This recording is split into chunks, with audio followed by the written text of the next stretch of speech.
नमस्कार दोस्तों, स्वागत है आपका हमारे YouTube चैनल यूपीपीसीएल क्रैकर्स के अंदर।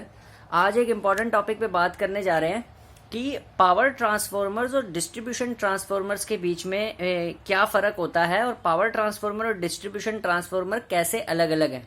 आपने नाम सुना होगा पावर ट्रांसफॉर्मर, एक नाम सुना होगा डिस्ट्रीब्यूशन ट्रांसफॉर्मर। ठीक है, तो अब जरा ध्यान से समझिए। पावर ट्रांसफॉर्मर्स उन ट्रांसफॉर्मर्स को कहा जाता है जो हाई वोल्टेज ट्रांसमिशन और जनरेशन नेटवर्क्स में यूज होते हैं। ये बेसिकली 250 केवीए की ऊपर के ट्रांसफॉर्मर के लिए ट्रांसफॉर्मर रेटिंग के होते हैं, यानी इनकी जो केवीए रेटिंग होती है वो 250 केवी से ऊपर तक की होती है। ठीक है, इनको तो बोला जाता है पावर ट्रांसफॉर्मर। देखिए, पावर ट्रांसफॉर्मर जो होते हैं बेसिकली ये सिंगल फेज और 3 फेज कैसे भी हो सकते हैं।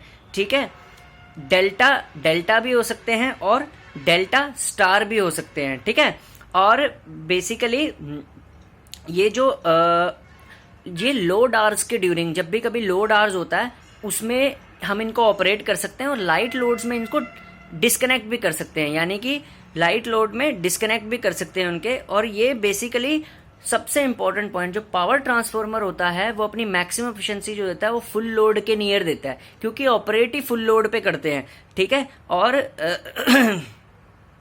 और दूसरी बात कि पावर ट्रांसफॉर्मर को इस तरीके से डिज़ाइन किया जाता है कि वो जो अपनी एफिशिएंसी है वो फुल लोड के नियर अबाउट दे। ठीक है, आपने कभी देखा होगा जो पावर ट्रांसफॉर्मर्स होते हैं, जैसे जो जनरेटिंग स्टेशंस होते हैं, जैसे यूपीआरएनएल का कोई जनरेटिंग स्टेशन है, वहाँ पे जो ट्रांसफॉर्मर लगा होता है स्विच यार्ड में, वो पावर ट्रांसफॉर्मर होता है। यूपीपीटीसीएल यानी Uttar Pradesh power transmission corporation limited में अगर आप जाएंगे ट्रांसको में, वहाँ पे भी जो ट्रांसफॉर्मर लगा होता है वो पावर ट्रांसफॉर्मर ही होता है, और वो जो अपनी एफिशिएंसी देता है वो नियरली फुल लोड के आसपास देता है, यानी आसपास भी नहीं, पूरा फुल लोड पे ही देता है। अच्छा, पावर ट्रांसफॉर्मर को डिजाइन इस तरीके से किया जाता है कि उनका जो iron loss to copper loss ratio होता है वो 1:1 के बराबर होता है। और पावर ट्रांसफॉर्मर्स को क्योंकि हाई वोल्टेज पे ऑपरेट करना होता है, तो उनको में करंट को लिमिट करने के लिए, हाई करंट को लिमिट करने के लिए लीकेज रिएक्टेंस को थोड़ा सा ज्यादा रखा जाता है as compare to distribution transformer के।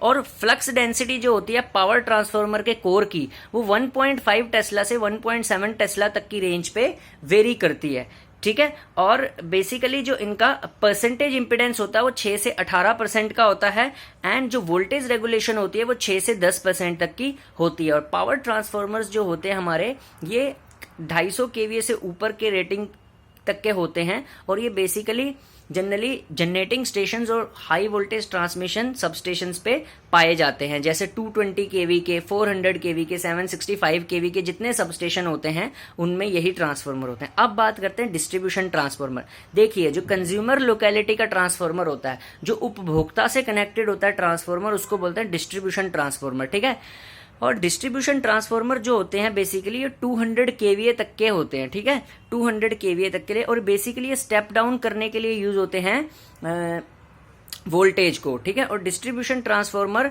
डेल्टा स्टार कनेक्टेड होते हैं। क्यों? क्योंकि स्टार कनेक्शन सेकेंडरी पे देने से न्यूट्रल भी मिल जाता है, और इसमें 2 तरीके के लोड हम फीड कर सकते हैं। क्योंकि स्टार सेकेंडरी में कनेक्ट होने से डिस्ट्रीब्यूशन ट्रांसफॉर्मर की फायदा ये होता है कि पावर लोड भी फीड कर सकते हैं और सिंगल फेज लोड भी फीड कर सकते हैं। ठीक है, 3 फेज 3 वायर सिस्टम इंडस्ट्री में चला जाता है, और 3 फेज 4 वायर सिस्टम जो होता है वो 3 फेज 4 वायर सिस्टम इंडस्ट्रीज में चला जाता है, और सिंगल फेज सिस्टम घरों में आ जाता है डिस्ट्रीब्यूशन ट्रांसफॉर्मर के थ्रू। और डिस्ट्रीब्यूशन ट्रांसफॉर्मर एक ऐसा ट्रांसफॉर्मर होता है जिसको 24 घंटे ऑपरेट कराते हैं। ठीक है, ये 24 घंटे ऑपरेट करता है। ठीक है, भले ही इस पे हैवी लोड हो चाहे लाइट लोड हो, ये 24 घंटे ऑपरेट करता है।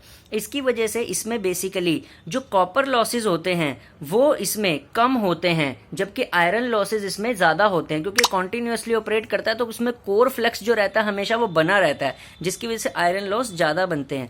इसीलिए इसमें जो iron loss to copper loss ratio होती है वो 1:3 के बराबर होती है।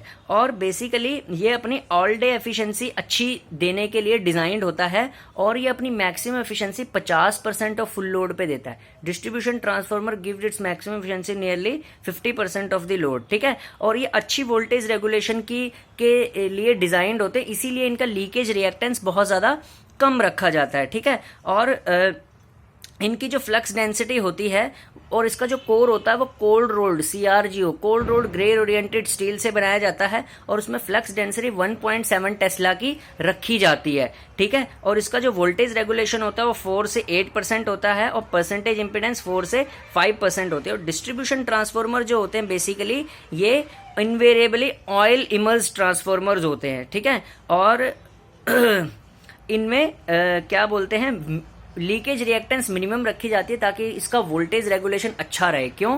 क्योंकि कंज्यूमर्स से कनेक्टेड होता है, इसीलिए इसकी लीकेज रिएक्टेंस कम रखते हैं ताकि ड्रॉप कम हो और अच्छे से अच्छी वोल्टेज, बढ़िया वोल्टेज कम ड्रॉप से ये कंज्यूमर को प्रोवाइड किया जाए। और 24 आवर्स ऑपरेशन होता है इसका, ठीक है, क्योंकि ये डिस्ट्रीब्यूशन ट्रांसफार्मर है, लोकेलिटी से कनेक्ट होता है। और एक सबसे इंपॉर्टेंट चीज जो याद रखनी है इसकी KVA रेटिंग 200 KVA तक के लिए यूज होता है। Thank you.